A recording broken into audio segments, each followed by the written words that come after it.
Welcome to Creating the Muse podcast, brought to you by Into Pages. This is a space where creativity takes center stage and entrepreneurship becomes an art form. Join us as we dive into the stories of visionary individuals who have harnessed their inner muse to build thriving businesses and craft lives of passion and purpose. Through insightful interviews, practical tips and transformation ideas, we'll explore the endless possibilities that arise when you unlock your true creative potential. Hey, so welcome, beautiful souls, to another episode of Creating the Muse. I'm Indiana Holly, and today we have a truly remarkable guest, Jane Vandermeer. As the founder of Finesse Your Style and over 30 years experience within the fashion industry, Jane has mastered the art of translating personal style into a language of empowerment and self-worth. With an impeccable eye for detail and an intuitive understanding of individual uniqueness, Jane is changing the narrative of how we perceive and present ourselves through fashion. From her entrepreneurial insights to her strategies for decoding character through clothing choices, get ready to be inspired by Jane's authenticity and passion. So without further ado, let's dive into the enriching conversation with Jane Vandermeer. Welcome, Jane. What an introduction. Thank you so much, Holly. Holly. Oh, see, you've thrown me because it was such a beautiful introduction. You're going to have to cut that out. Thank you so much for having me. I'm so excited to share time with you. And see, you've totally thrown me with such a beautiful introduction. And I hope, do I pronounce your surname correct? I do, like Vandermeer. Is that correct? Is it Dutch? Yeah, it's lovely. I love that so much. Thank you. Wow, it's such an honor to actually have you in this space. I've known you for a few months now. It's been such a beautiful journey together, and you've only done nothing but just continuously inspire me and share your beautiful wisdom with me. So it's such an honor. I guess where I'd love to start is 30 years in fashion. So, and such a kaleidoscope from everything from textiles to pattern making to, can you tell us where your love of fashion stemmed from? It's I describe it as it's just runs through my veins. It's not even a decision. It just is, it's a state of being. And when I chat to other fashion girls or people who feel the same way, it is this unsaid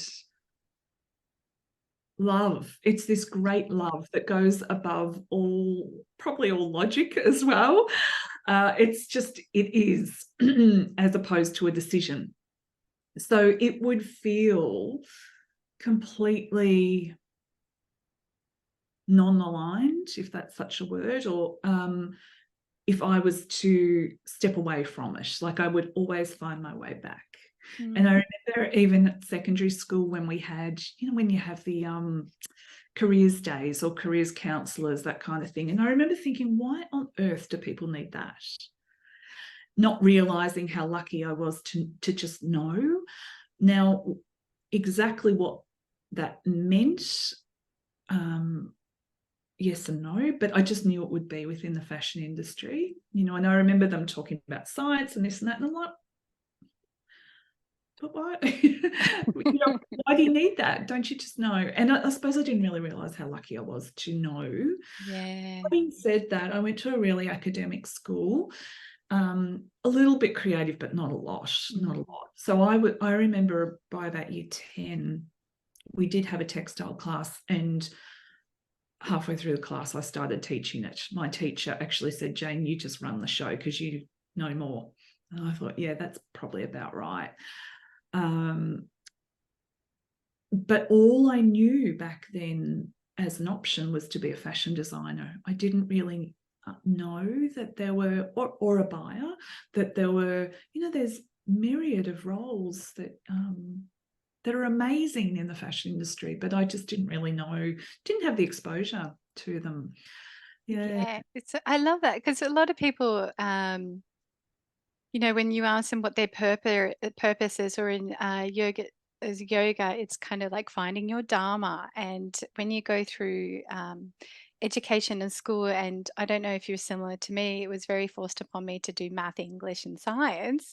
But I love dance and I love creativity and I love pottery. So I love that you kind of, Yeah. even that kind of analytical side of things would have Oh, been influenced. You still stayed totally, grounded within your passion. So, totally. And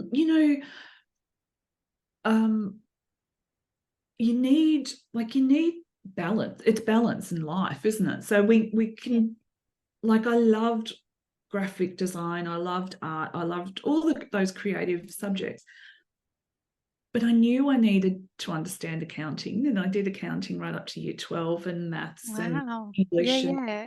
because I knew that was really important as well. Yeah, that's true. Um, Yeah. and also I'm supposed to be a bit more of a well-rounded person, even though you don't think that way when you're a teenager, just because that area is your passion and love. Yeah, we to communicate with people and to um, fit into life and society, and we need to be a bit more well-rounded, don't we? Yeah, I love that perspective. I guess it is that real feminine and masculine balance, like having the two to integrate together to become, like you said, well-rounded. So, Yeah, and I've always grown up in small business. Both my parents had small businesses when I was younger, and of course that continued on, and both my sisters do. And so that was always part of my thinking. And I knew, and I'm grateful that I do have a business head or a business brain as well as the mm, creative brain. I've lectured a lot at university over the years, and I can see if there isn't often that business side of things is really hard. If I often just describe creatives, which this is me. We think like this. yeah, yeah. We don't So think true. in a linear way, and that's amazing. That makes us lateral thinkers, and we don't think inside the box. And if we're pushed to be inside the box, we don't flourish. We don't love it. We don't do our best work in that space. I often describe it, if we're given 1 hour to do something and then there's another appointment or something, it's not my best way to work. It really, really, really isn't. Whereas if I'm given half the day, I can do it in 20 minutes, but I need to not have those confines there. Yeah. That's taken time to really embrace it and own that. And I can do that better when I run my own business. Whereas if I'm working for someone else, you can't control that in the same way. Yeah. So true. And I guess touching on that is before you transitioned over to Finesse Your Style, Yeah. and I know that you had your intuitive whispers as well, as a stepping stone in between that, but Yeah. you worked for established fashion houses. So what was, I think we've had conversations before where you referred to yourself as kind of like a recovering workaholic, sort Yeah. of. Totally. So were you talking about those parameters and then being more in a flow state with your work? Yeah. I'd love to delve into that a little bit more, about that journey of owning and honoring that creative aspect of yourself. Yeah. Yeah. That's such a great question. Now that is totally a core, I don't know whether value is the right word, but core balance of how I structure life now. So, having said what I've just said, my diary is pretty. I do compartmentalize a lot just to fit in what one needs to. Having said that, I then block time that I can be creative and let that flow. So the balance of that is more the flow of masculine and feminine energy, and that one of those concepts is how I structure Finesse Your Style completely.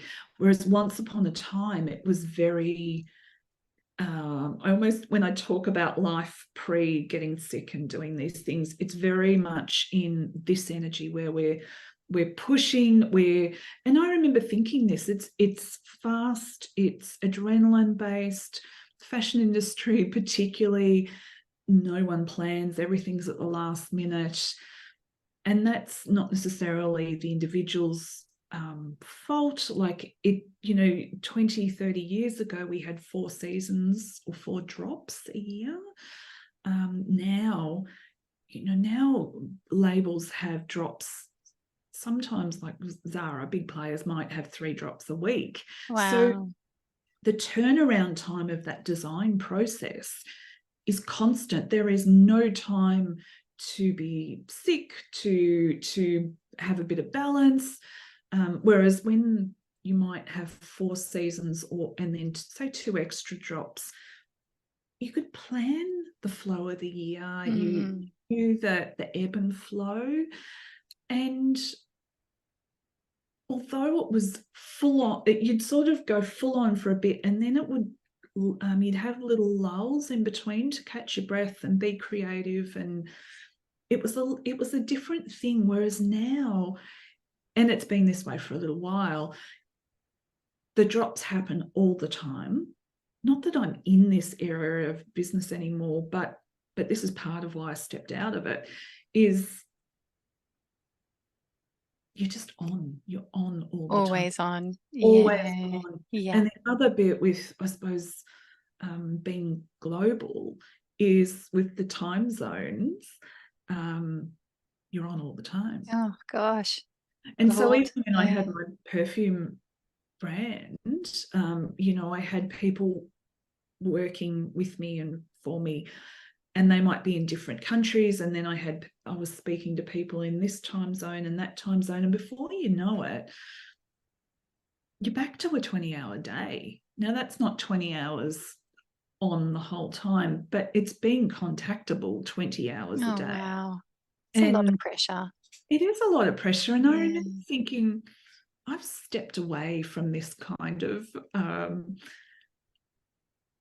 life and lifestyle. Do I want that now? Looking forward, do I want that now? And I thought, no, actually, no, I don't.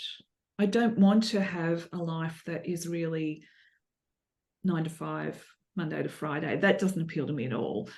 But also working those kind of hours, I think that there can be a different way, and we can create a different way.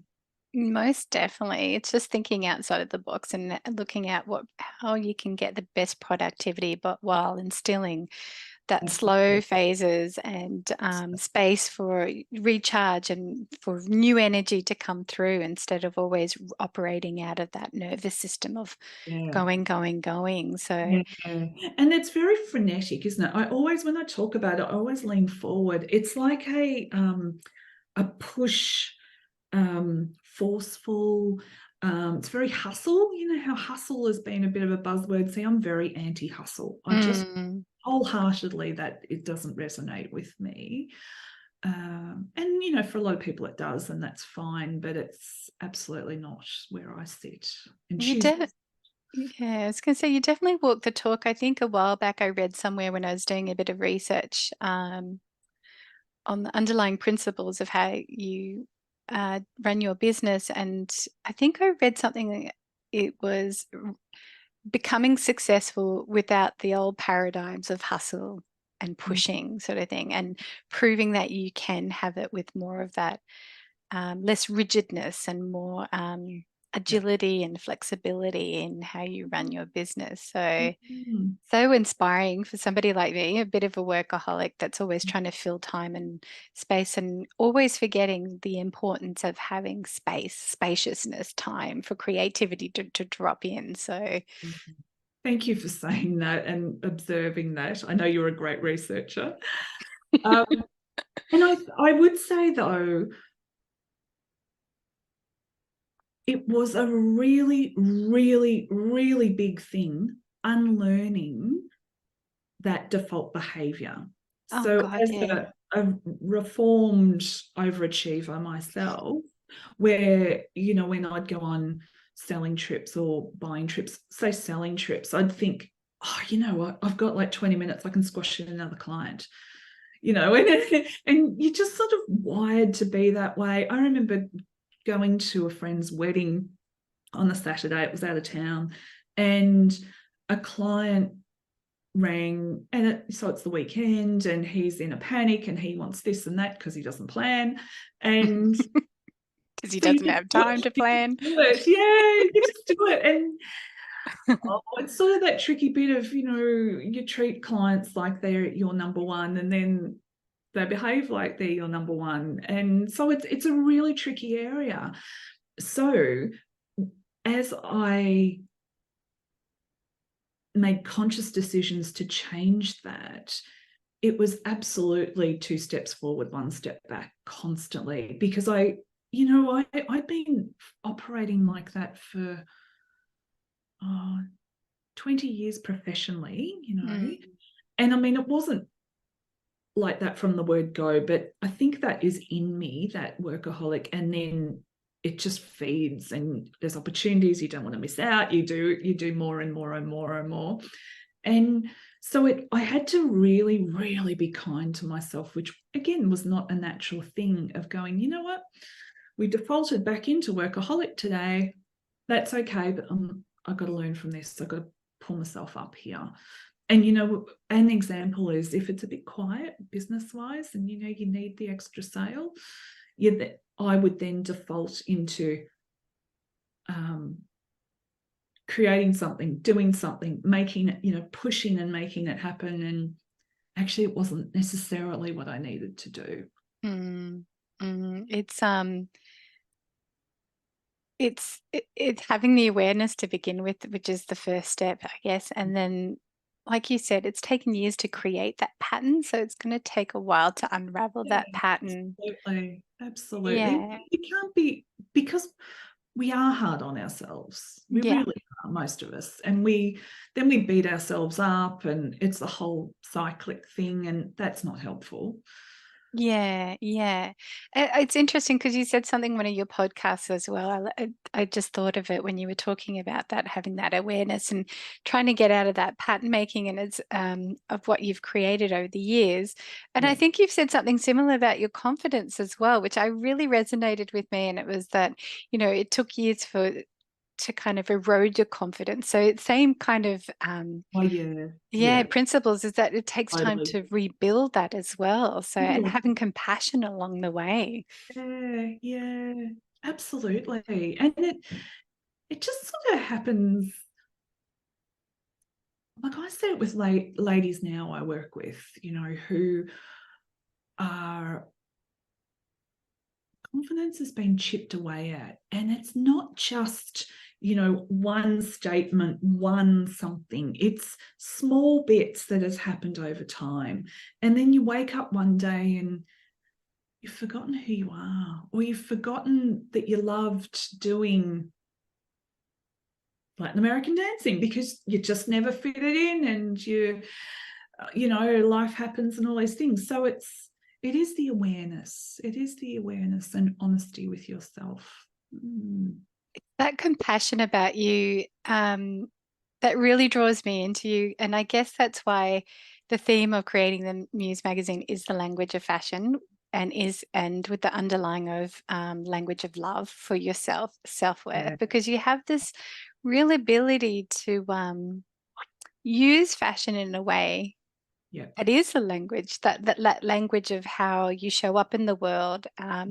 And we had that conversation earlier about you've been instrumental in me not hiding and being visible and using fashion, especially coming from the corporate world and wearing Yep. a particular way because you don't want to dress too colorful because people will notice you or judge you or dislike you because you're outside of the pack mentality. So I'm just, yeah, I love how I feel like that is that's why you're so successful at what you do, is because you bring that intuition, that compassion, and you really nail that language of fashion.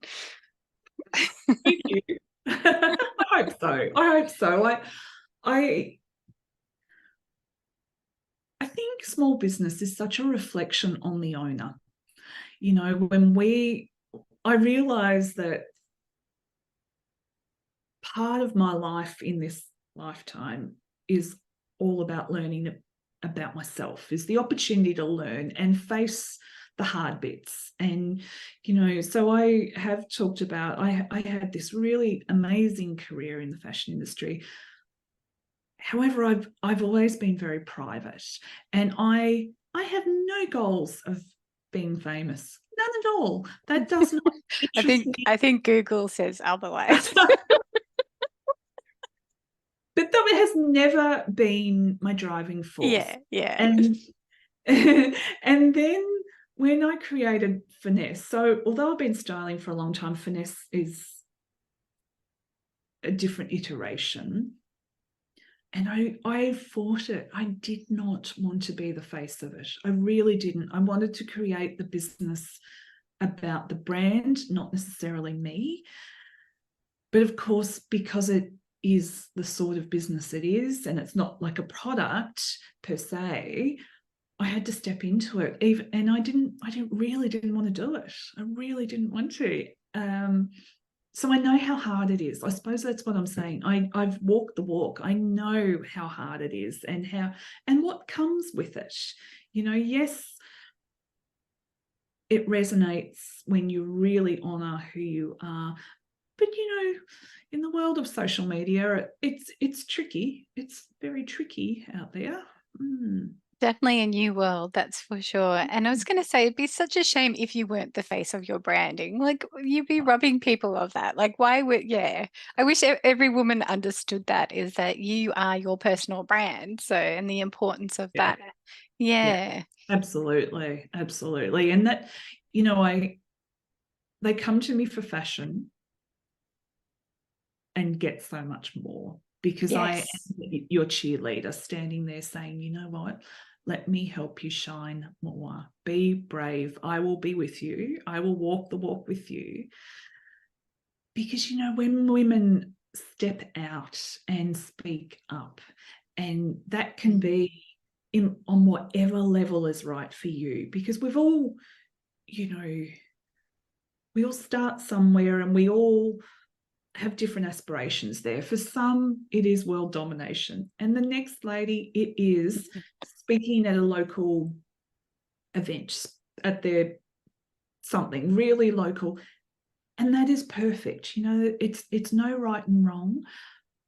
But the more we do speak up and speak our truth, impacting the world, sharing our gifts, and you never know. Think of when you and I were a teenage girl or a 20-year-old, who would we have wanted to impact or be around then? Oh, That's what God, we've got to such a think great about. question. Yeah. Yeah. And that on the days that are wobbly and the days that, you know, I don't really want to be the face of everything, I do think about that, and I think, you know what, we need wonderful role models. We do. Most definitely. There's one of the terms you used in some of your work was being the creatrix. And I guess that Yeah. that has the aspect of writing your own story. Not only that, but owning the power of your own voice. And I love the concept of defying ageism as well, which was so Totally. impactful. Yeah. So Totally. can you share Totally. your thoughts on that, the concept? Yeah. Yeah. So I decided long ago, I'm very aware of how the fashion industry can be perceived. I am, and how,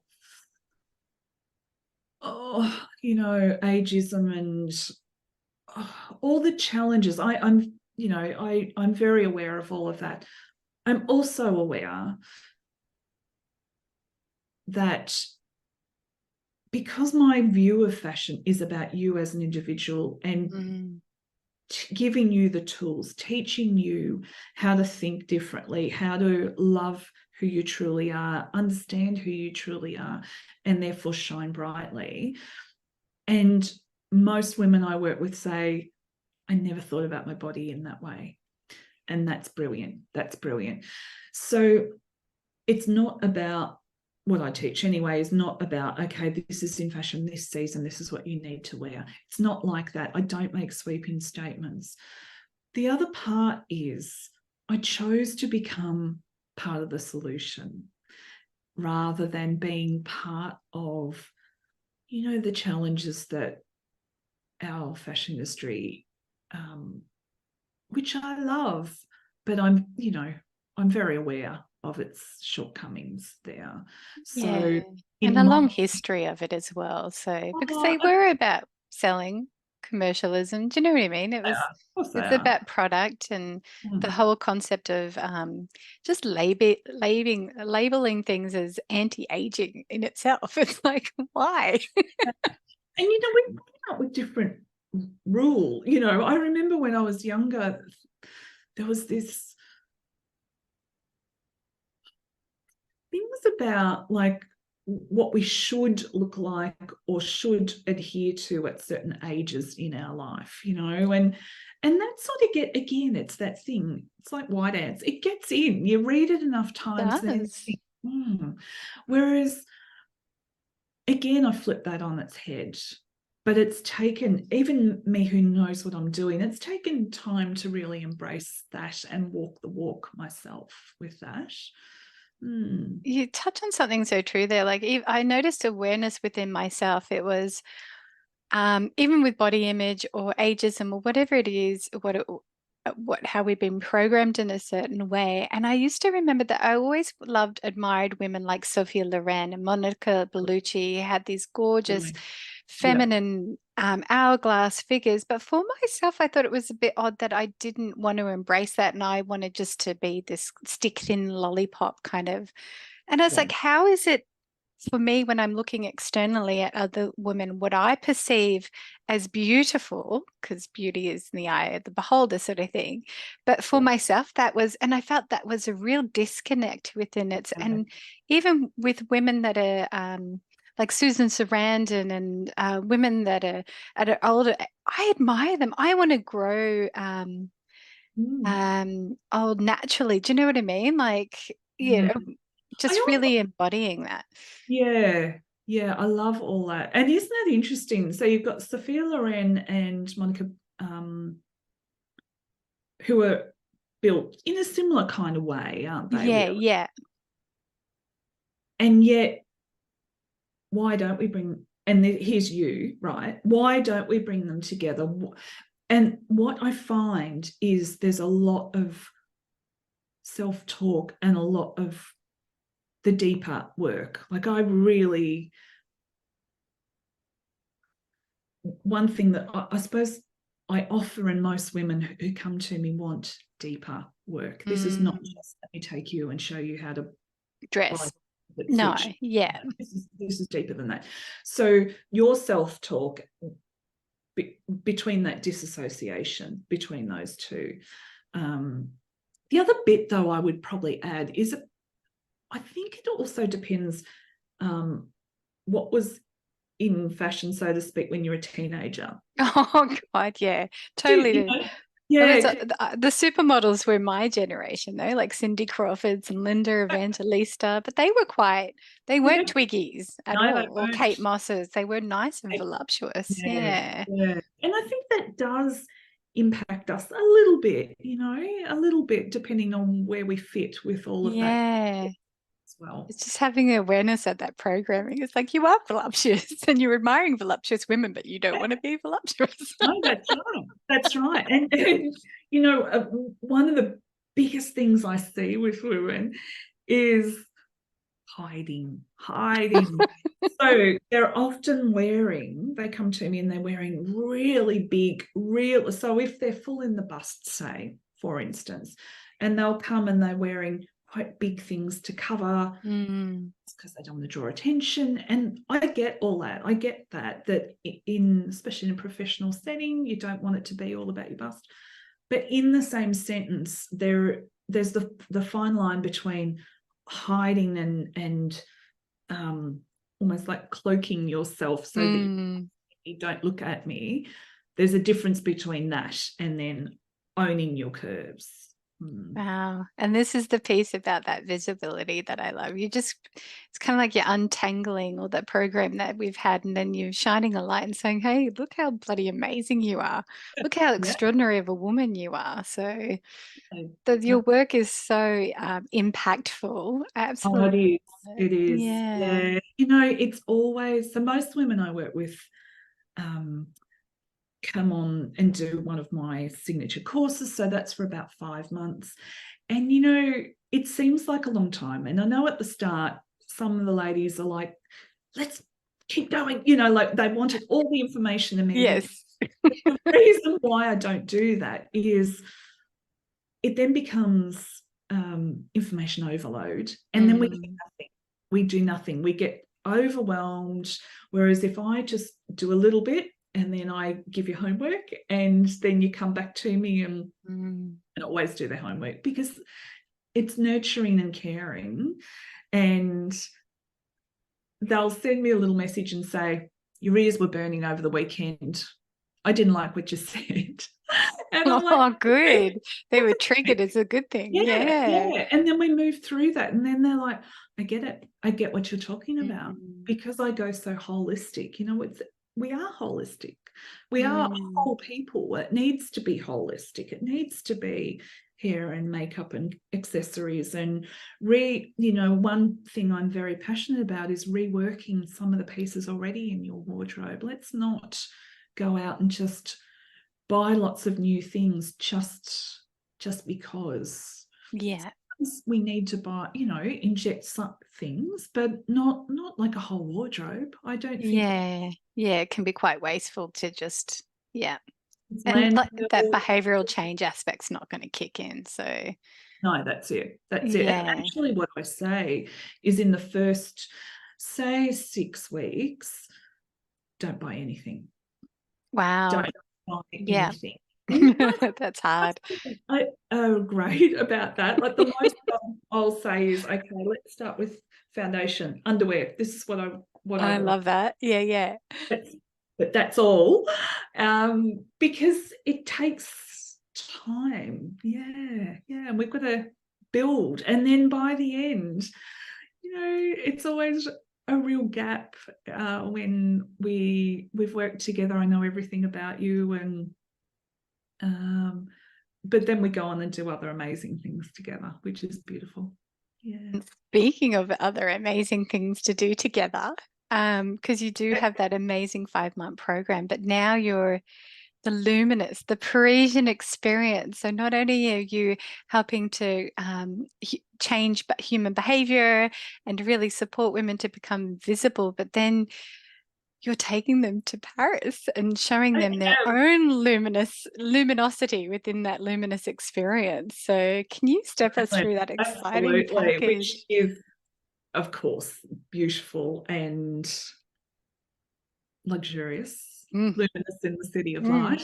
yes. Uh, so it's a beautiful, beautiful experience, one-on-one together, and it's a culmination of everything we've worked through together and learnt, and bringing that all together.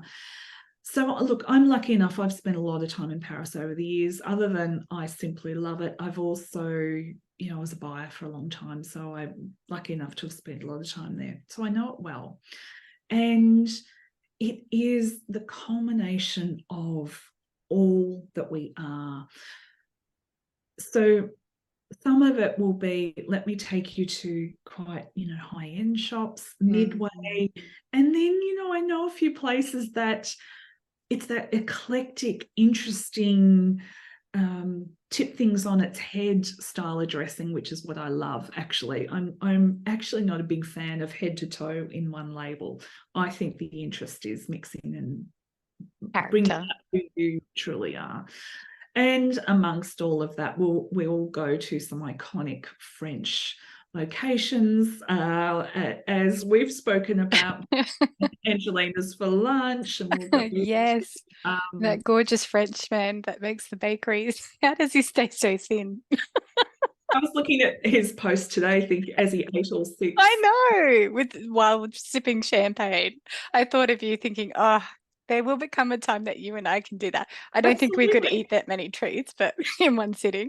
You know, it's really funny because Paris is it's very much a walking city. So I do take the subway, but essentially I love walking everywhere. Oh, Somehow you yeah. offset all the immense beautiful treats and you just sort of walk a lot. So Yeah, you burn it off. you No do, qualms. I you love it. Too busy do, exploring all the artists and little pockets of deliciousness absolutely. everywhere. Yeah, Yeah. and you know, like one thing that I was telling someone about this week is when one of the last times I was there, you know, I like to just amble and get lost and find my way.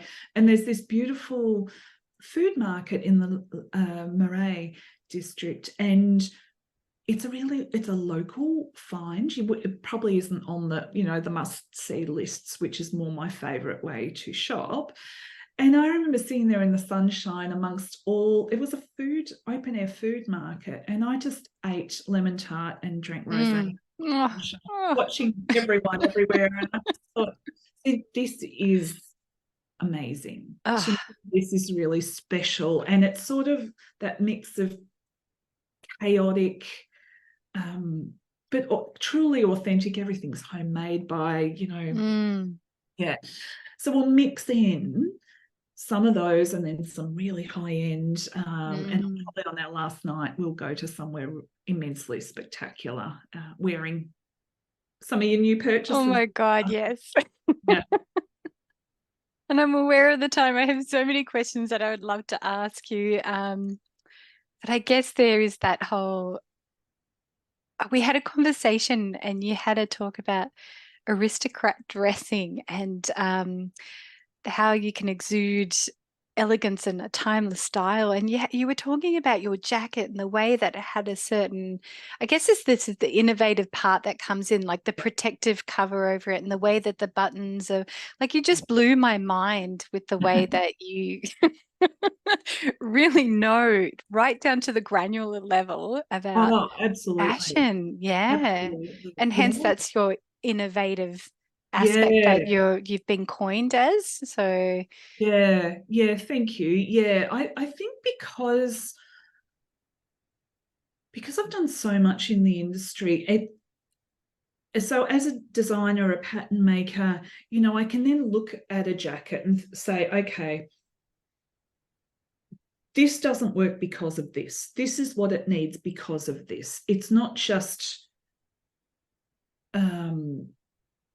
okay, like it's so much when you understand the construction behind it, you can then like it's crafting over obviously a 3D body. And so whether it's like most women, one shoulder is a little bit higher than the other, mm, or we're smaller in the shoulders. How do we offset that if you're fuller in the hips, if you're fuller in the bust, all those different areas. And then I would also add, even from a fabrication angle, I go quite technical, show you why, and then with your own blueprint, I make it easy language. mm, Because yes, I can go technical, but I want you to remember it. I don't want to baffle you so much with such high-tech information that you then go, oh, it's too much. I'll never remember it. Yeah. mm. And I love that you said your own blueprint because my old understanding of stylist was, they'd come in, they create the cookie cutter capsule wardrobe, and you just seem to be in your own remit with this because you're not doing that. You're looking at No, everyone from their own blueprint, as you said, and you're kind of pulling them apart to bring them all back together again, correct. specific to their own uniqueness. So In a very loving way. Yes. yeah, well, Yes. yeah, Yes. Yes. naturally, hence the But compassion. yeah, yeah, totally, totally, totally. That's exactly right. And the other bit I see with many other, and look, there's space for all styling approaches, but I do see with a number that I know, they end up dressing you, the client, like themselves. So And true. so yeah, that, see, again, that doesn't sit with me. So you look at just you and I as two comparisons. If we were standing beside each other, you know, we're built quite differently, our colorings are quite different. Yes, there's common threads there, but I don't want to make you into a mini Jane. That's not the aim here. The aim is to make you the very most authentically Indiana that you are now and where you're going. Mm, mm, I love that. Yeah. And help you get to where you want to go. Like that dream of you in maybe of infusing a bit more Sophia Loren in there, Mm, or whoever it is that you admire, you know. yeah.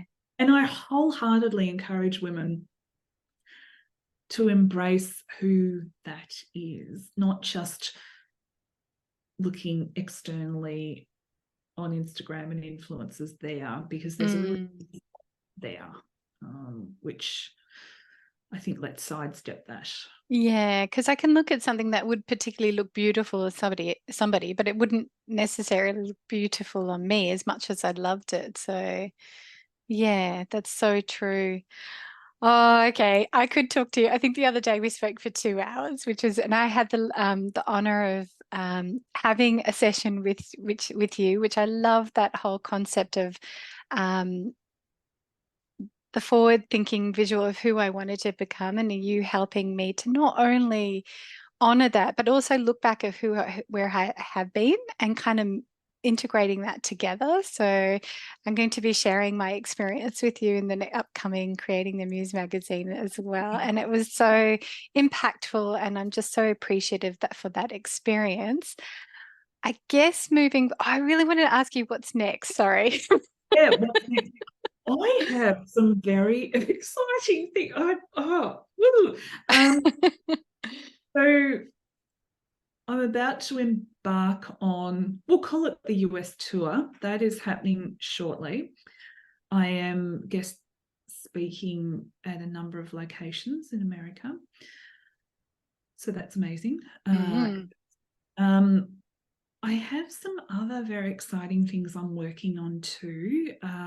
Also, a variation of Luminous where I might look at taking a group to Oh, Paris. wow. Yeah, so similar concept, but more like an intimate group idea. And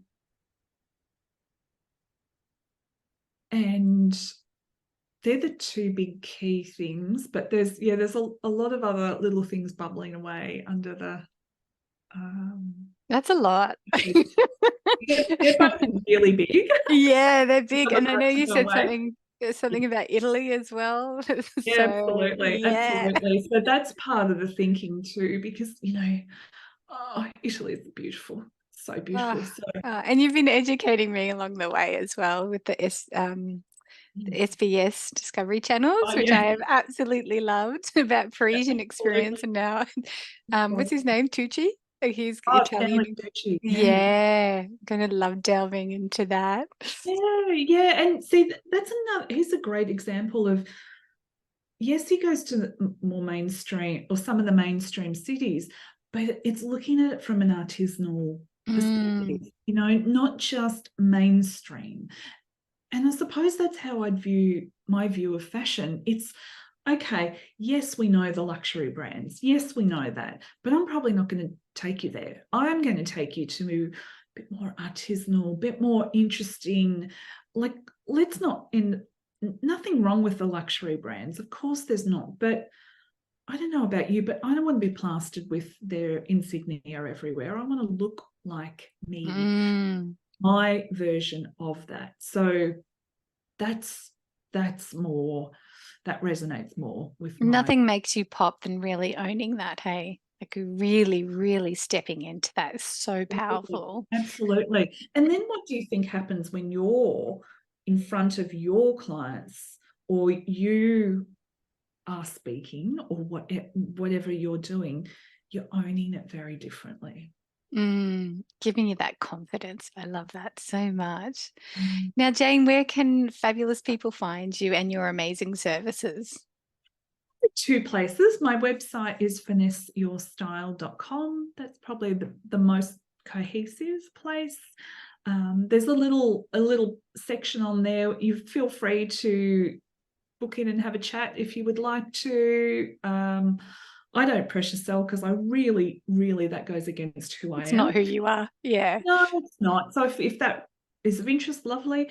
LinkedIn under my name, that's where I spend time. I am on a lot of the other platforms, but that's probably the main one where I spend time.